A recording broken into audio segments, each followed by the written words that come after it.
through the day. So that's how much water we need. And Dr. Batman-Geheldy, he showed that the first place that we feel that water loss, if we're not replacing the water, the body goes into a form of drought management. And it releases a hormone to manage this drought management. It's called histamine. And if someone has an allergic response to something, what are they given? Antihistamines. You know the best antihistamine is just water. So the first place that water is taken from to try and maintain full blood volume in the veins and arteries is the lining of the stomach. We have a thick mucosal wall lining the stomach, and so now we've got a very thin mucosal wall.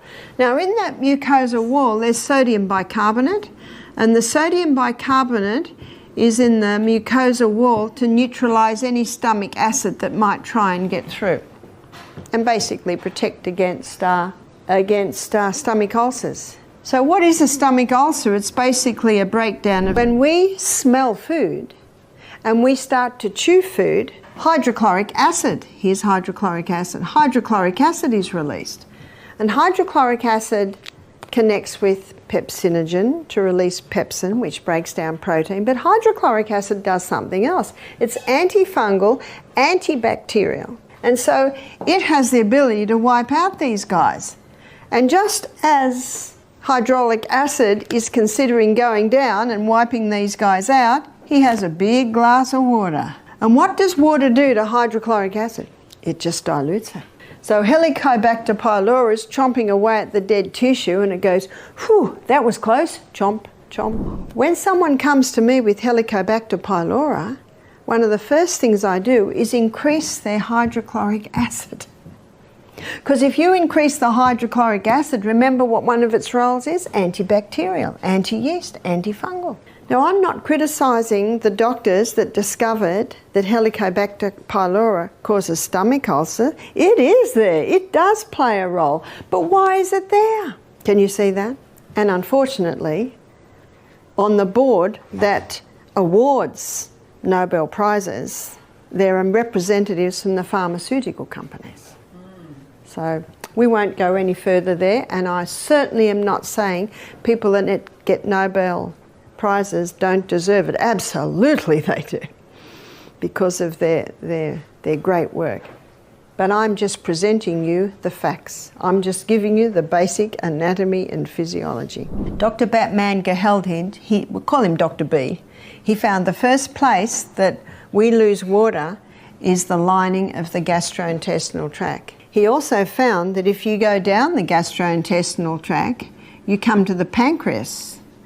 And the pancreas releases two hormones into the blood to help balance blood sugar levels. That's your insulin and your glucagon. But if you're dehydrated, those hormones aren't being made as they should be. So people that are dehydrated, that can be a contributing factor to diabetes. He also discovered that there are hormones released from the pancreas to finalise digestion.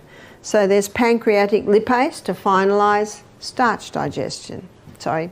Fat digestion. There's pancreatic amylase. That's what finalises starch digestion. There's trypsin and chymotrypsin that finalise protein digestion. Now, they're all made out of water. If you don't have enough water, your digestion will be compromised. At every stage, water is needed for every body function. So no wonder Dr. Beat entitled his book, when a person has a symptom of disease, he says, must be one of the body's many cries for water. That's the title of his book. Our brain cells shrink when they don't have enough water.